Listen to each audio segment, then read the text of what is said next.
Hi, how are you? I hope you all good and enjoying your life with your family, friends and colleagues. Today topic is about logout tagout.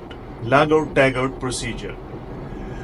We discussion logout tagout procedures. These procedures are critical for ensuring safety during maintenance and repair work. Let's dive into what you can do and how. Lockout tagout procedures involve isolating energy sources to prevent accident startup of machines.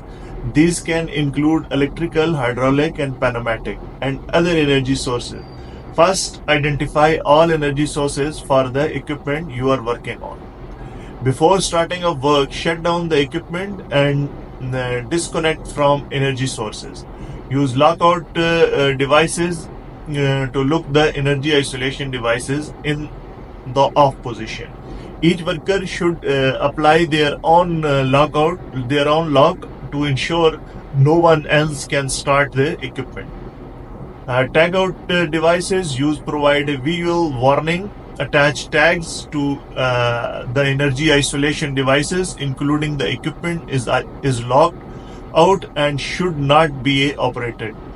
Tag should be clear and easily visible.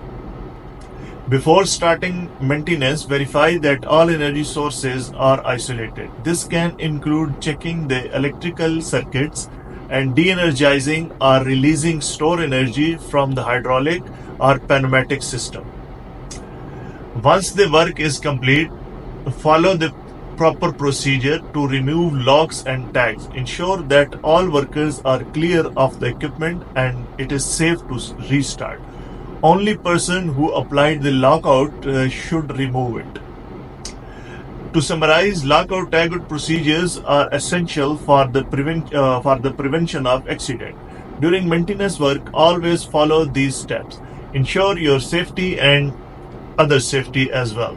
Thanks for watching. Please like, share and subscribe for more safety tips. Stay safe and lock out for safety.